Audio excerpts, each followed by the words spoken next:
Why are we so afraid of conflict? And why do we get so nervous around it that we prefer to avoid it in general? Well, this is because facing a conflict requires that we step outside our comfort zone in order to resolve it. I am very much like that, avoiding conflicts because I get very nervous around them, until I understood one little life hack to help me solve and grow. Some time ago, I was hired as a restaurant as a cook, which I was very excited because it was one of my first jobs here in Canada, with minimum wage per hour plus tips, like any other job here in the food industry. At first, they gave me a little training, and I learned as practice. Wanting to grow more within the company, I began to take on more responsibilities imposed by my boss. I was not only in charge of cooking, but then also keeping track of inventory and suppliers. Later then, I kept tracking of invoices. And then at the end, I was in charge of the kitchen staff schedules as well.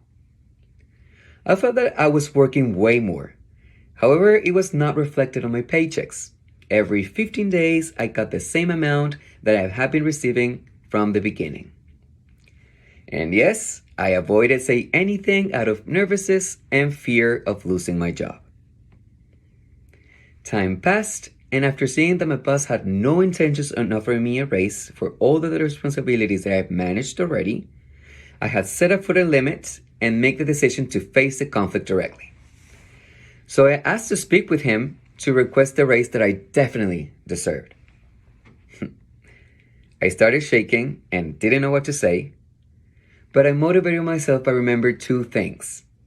That one, I deserved the raise for the responsibilities that I already had, and two, by thinking about all the things that I was going to buy with that raise. At the end of the conversation that we had with my boss, he agreed to give me the raise that I deserved, and then I was able to buy all the things that I wanted.